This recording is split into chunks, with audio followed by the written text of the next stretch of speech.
Sesampainya di Mekah, saya pun dibebaskan. Saya tetap bermukim di sana sampai kota itu dimasuki oleh Rasulullah di hari pembebasan. Maka saya lari ke Thaif, dan tak kala perutusan Thaif menghadap Rasulullah untuk menyatakan keislaman, timbullah berbagai rencana dalam pikiranku.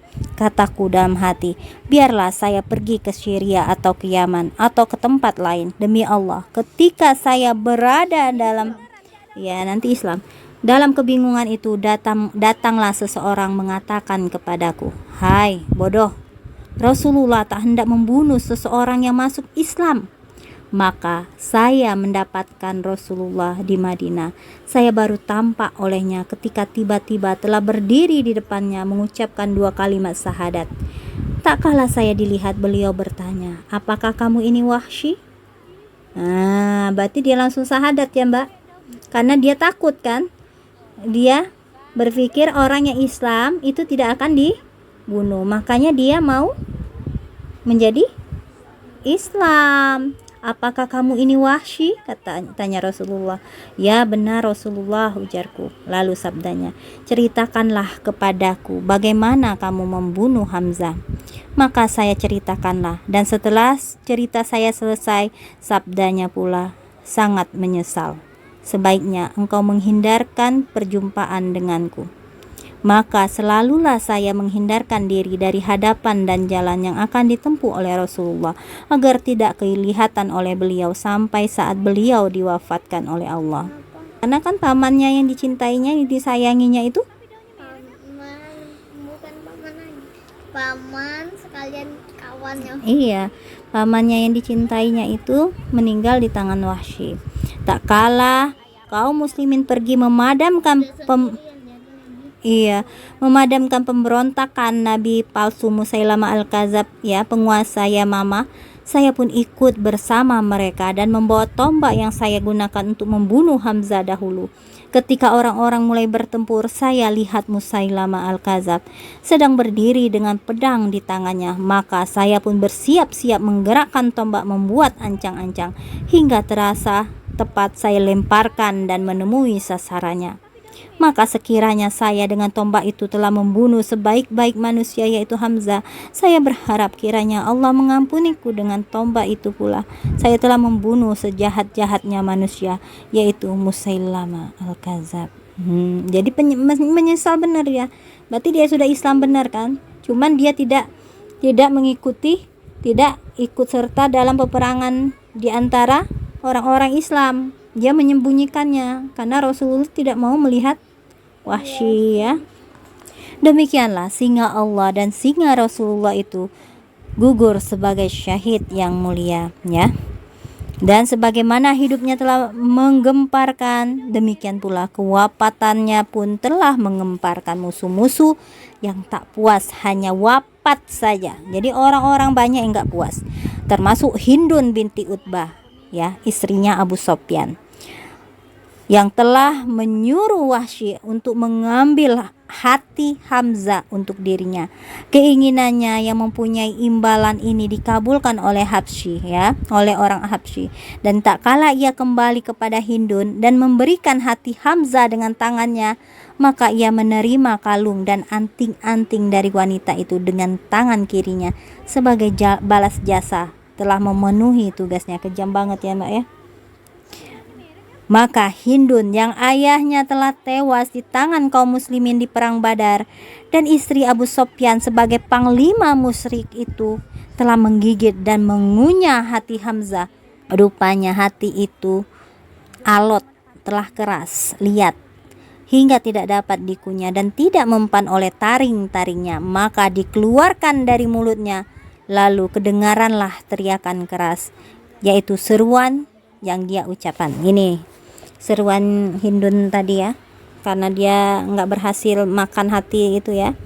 Kekalahan di Badar terbalas sudah oleh kami, dan peperangan itu bagai hari-hari silih berganti. Aku tak tahan mengenangkan Utbah ayahku itu. Begitu pula saudaraku, paman serta putra sulungku. Sekarang hatiku puas, nazar telah terpenuhi, sakit di dada telah terobati oleh Wahsy.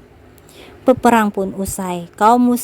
kaum musyrikin menaiki unta dan menghalau kuda mereka untuk pulang ke Mekah, dan Rasulullah serta para sahabat turun ke medan pertempuran untuk melihat para syuhada. Di perut lembah, beliau memeriksa wajah para sahabat yang telah menjual diri mereka kepada Allah, ya. Beliau berhenti sejenak menyaksikan, diam, menggertakkan gigi, lalu air mata mulai menetes. Tidaklah terlintas dalam angannya sedikit pun bahwa moral orang-orang Arab akan merosot sedemikian rupa hingga jatuh pada kebiadaban keji dan sampai hati merusak mayat sebagai yang disaksikannya pada pamannya Hamzah, singa Allah, ya. Rasulullah membuka kedua matanya dengan airnya, ya, sudah mengalir, ya, ini, ya, air matanya, ya. Sambil Rasulullah membuka matanya, kemudian bersabda, "Tak pernah aku menderita musibah seperti yang kuderita dengan peristiwa Anda sekarang ini, dan tidak satu suasana pun yang lebih menyakitkan hatiku seperti suasana sekarang ini." Dia seperti ngomong dengan Hamzah, ya. Lalu sambil menoleh kepada para sahabat, "Sekiranya Sofia, saudara perempuan Hamzah, takkan berduka dan takkan menjadi sunnah sepeninggalanku nanti, akan kubiarkan ia mengisi perut binatang buas dan tembolok burung nasar. Tetapi sekiranya aku diberi kemenangan oleh Allah di salah satu medan pertempuran dengan orang Quraisy, akan ku perbuat sebagai yang mereka perbuat terhadap 30 orang laki-laki di antara mereka." Maka para sahabat pun berseru, "Demi Allah, sekiranya pada suatu waktu nanti kita diberi kemenangan oleh Allah terhadap mereka, akan kita cencang mayat-mayat mereka seperti yang belum pernah dilakukan oleh seorang Arab pun." Tetapi Allah telah memberi kemuliaan kepada Hamzah sebagai seorang syahid, memuliakannya sekali lagi dan menjadikannya gugur sebagai suatu kesempatan untuk pelajaran penting yang akan melindungi keadilan sepanjang masa, ya. Demikianlah, belum lagi selesai Rasulullah mengucapkan ancaman itu, ia masih berada di tempat itu dan belum lagi meninggalkannya, maka turunlah wahyu dari surat An-Nahl 125 sampai 128. Artinya, "Serulah ke jalan Tuhanmu dengan bijaksana dan nasihat yang baik, dan diskusilah dengan mereka dengan cara yang utama. Sesungguhnya Tuhan kalian lebih mengetahui siapa yang sesat dari jalannya, dan Ia lebih mengetahui siapa yang beroleh petunjuk. Jika kalian hendak membalas, balaslah seperti yang telah dilakukan mereka kepada kalian, dan jika kalian bersabar, maka itu memang lebih baik bagi orang-orang yang sabar. Dan bersabarlah kamu, dan kesabaranmu itu tak akan tercapai kecuali dengan pertolongan Allah.